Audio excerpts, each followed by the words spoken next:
साहेब, काल देवेंद्र फडणवीस यांनी अर्थसंकल्प राज्याचा सादर केला. कसं बघतं ह्या अर्थसंकल्पाकडे? खरं तर हा अर्थसंकल्प राज्यातील अर्थसंकल्पाबद्दल राज्यातील नेत्यांनी या संदर्भात भाष्य केलं आहे.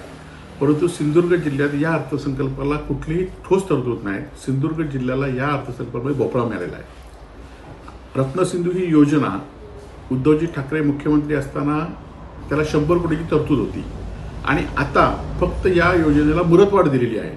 त्यामध्ये ठोस अशी तरतूद या योजनेमध्ये झाली नाही. आंबा आणि काजूची नुकसान भरपाई आहे जी झालेली आहे. शासनाने अहवाल मागवला, त्यात 90% नुकसान भरपाई मान्य केलेली आहे. असं असताना त्यासाठी सुद्धा ₹1 तरतूद केली नाही. त्याचबरोबर सिंधुदुर्ग जिल्ह्यातल्या शेतकऱ्यांना कर्जमाफीचा काही फायदा होणार नाही. फक्त प्रोत्साहनपर अनुदान त्याचा फायदा होईल.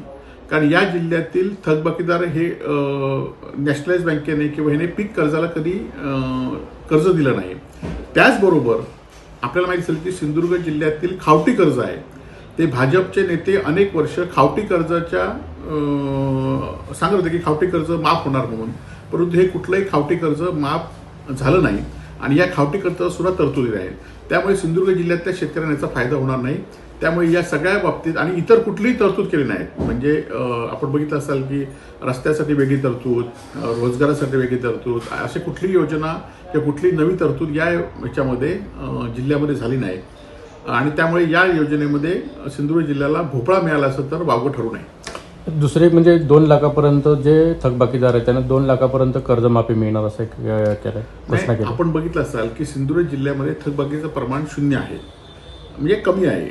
आणि खावटी कर्ज आहेत ते मात्र लोकांचं थकबाकीदार आहे. परंतु खावटी कर्ज संदर्भात या भाजप नेते वारंवार सांगत होते की खावटी कर्ज माफ करणार आम्ही, खावटी कर्ज माफ केलं म्हणून सत्कार केला. परंतु ह्या खावटी कर्ज संदर्भात तरतूद काहीही केली नाही. मत्स्य खात्याला एक तर भरीव तरतूद केली असे देखील पाहायला मिळते. घोषणा देखील केली तशी आहे देवेंद्र फडणवीस यांनी. कसं बघतो? नाही, आपण बघितलं असाल की मच्छीमारांसाठी कुठलीही तरतूद झाली नाही.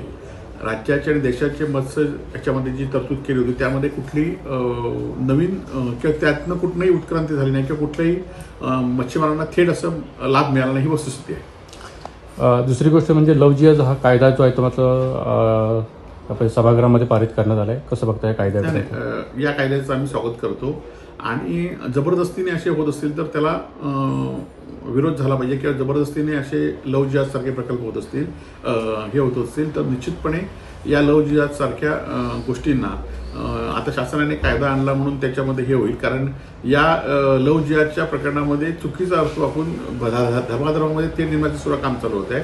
परंतु हा आता कायदा झाल्यामुळे त्याची अंमलबजावणी प्रशासन पातळीवर योग्य पद्धतीने झाली पाहिजे.